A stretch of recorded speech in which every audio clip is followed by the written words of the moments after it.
నమస్తే. నేను మీ కుప్ప పద్మిని. ఇన్నాళ్ళు మీ సపోర్ట్‌ని నాకందిస్తూ, మీ ప్రేమని నాకందిస్తున్న ప్రతి ఒక్కరికి కృతజ్ఞతలు. ఇప్పుడు చూడబోతున్న ఈ వీడియో కూడా ఖచ్చితంగా మీకు ఉపయోగపడుతుంది.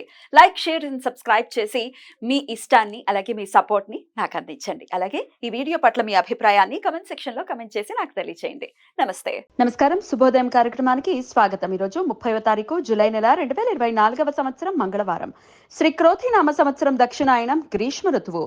ఈరోజు ఆషాఢమాస బహుళపక్ష దశమి తిథి సాయంత్రం 4:44 వరకు, తదుపరి ఏకాదశి తిథి. కృతికా నక్షత్రం ఉదయం 10:23 వరకు, తదుపరి రోహిణి నక్షత్రం. వృద్ధి యోగం సాయంత్రం 3:56 వరకు, తదుపరి ధ్రువం యోగం. భద్ర అంటే విష్టికరణం సాయంత్రం 4:44 వరకు, తదుపరి భవకరణం రాత్రి 4:17 వరకు ఉంటాయి. నక్షత్ర వర్జం రాత్రి 2:16 నుండి 3:51 వరకు. అమృతకాలం ఉదయం 8:02 నుండి 9:36 వరకు. హైదరాబాద్ ప్రాంతం వారికి సూర్యోదయం ఉదయం 5:55, సూర్యాస్తమయం సాయంత్రం 6:50, చంద్రోదయం రాత్రి 1:47, చంద్రాస్తమయం మధ్యాహ్నం 2:32.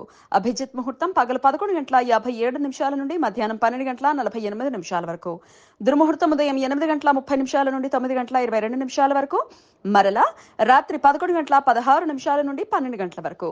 రాహుకాలం మధ్యాహ్నం 3:36 నుండి సాయంత్రం 5:13 వరకు. గుళిక కాలం మధ్యాహ్నం 12:23 నుండి 1:59 వరకు. యమగండం ఉదయం 9:09 నుండి 10:46 వరకు. మంగళవారం కృతికా నక్షత్ర కలయిక ఉండటం చేత సర్వార్థ సిద్ధి యోగం ఈ రోజు సూర్యోదయం నుండి ఉదయం 10:23 వరకు ఉంటుంది. ఈ సమయంలో నూతన వ్యాపార ప్రయత్నాలు చేయడానికి, కొత్త పనులు ప్రారంభించడానికి అనుకూలం. చంద్ర గురు గ్రహాల మధ్య సమాగమనం ఈ రోజు రాత్రి 5:24 ఏర్పడుతుంది. వృషభ రాశిలో సంచరిస్తున్న గురు గ్రహానికి ఉత్తర దిశలో 5:22 చేరువగా చంద్రగ్రహం సంచరిస్తుంది. ఈ రెండు గ్రహాలు మన కంటికి 49 తూర్పు ఆకాశంలో ఈ రోజు రాత్రి 1:58 కనిపించడం ప్రారంభమయ్యి రేపు తెల్లవారి వెలుగులో అంతర్ధానం అవుతాయి. ఈ సమాచారాన్ని మనకు అందించిన వారు మేడికొండూరు విశ్వనాథ్ ప్రసాద్ గారు.